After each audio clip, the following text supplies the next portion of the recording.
halves, and I'd like to elicit some responses from the Minister in my time, so I'll be very quick.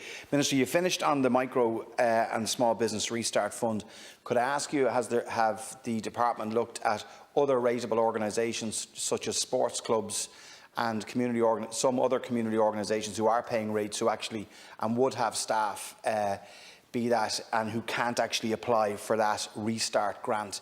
Seems to me to be inequitable on the basis that they are ratepayers too, and they should be able to apply for those grants. To stick on local government specifically for this part, you've outlined the rightly so, I believe, that rates have been waived for the 3-month period. I put it to you that we're going to have to do that for a longer period of time, potentially for the rest of this year, to give the SME sector, which is crucially important to this country, a chance to breathe.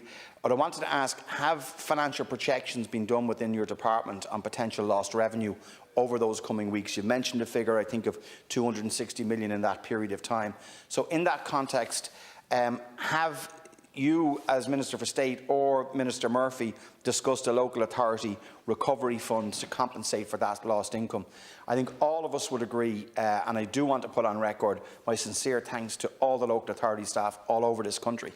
And I've had personal experience of doing phenomenal work, from housing officers to biodiversity officers, operations, sports, the whole lot. They've gone above and beyond, but they've actually been part of our frontline response to this emergency. So we need to ensure that they're funded. To turn to housing, Minister, as it is part of that brief as well, targeted this year were bills of 7,700 between local authority and AHB housing. Has there been a revision done of what the projected output will be within the social housing sector for the rest of this year? I put this in the context, the last time we had questions here, I mentioned a figure that the construction industry themselves were projecting that we would complete 18,000 units this year because of the COVID crisis and the slowdown. That's been further reduced to about 14,000, which is understandable, but it also shows us that the scale and the challenge that the next government will actually face in ramping back up delivery of public, social and affordable homes. So what I want to know is, has there been a revision in the projections within your own department on housing?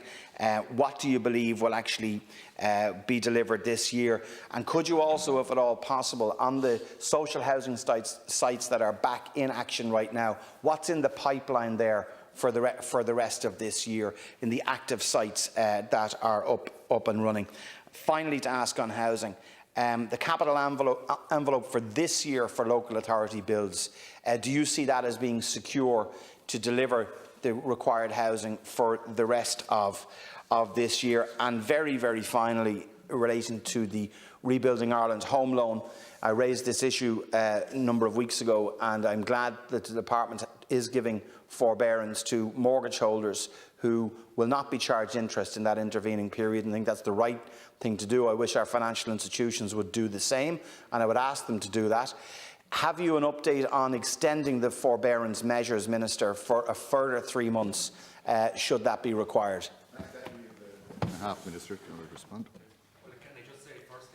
In relation to the specific housing questions, I'm going to have to forward them to Minister Murphy, because there was housing questions here. I'm not sure when it was, but today wasn't specifically about housing. But I'll get him to directly answer the issues that you've raised. In terms of the Restart Grant, it's the Department of Business. I suppose it's being funded through the local authorities, through the local enterprise offices, and it is a rebate of rates. What I've encountered myself is some businesses that maybe have very small rates bills, or don't maybe physically have much of a premises at all. And so what you've mentioned is sporting organisations and community organisations. Just to say that the scheme is under constant review, you know, with the aim of capturing the maximum number of businesses. But I'll bring your specific concerns there to the attention of the Department of Business, who are the department that are responsible for it. In relation to 3 months not being enough, the figure approximately, and it was worked out in conjunction with the the County and City Managers Association, is around €90 million per month is the cost of COVID to the local government sector. And the 260 million has been committed to. But in that commitment, there was also a commitment given that it will be extended if businesses continue to be forced to close or seriously affected by the COVID epidemic. Deputy Mark McSherry.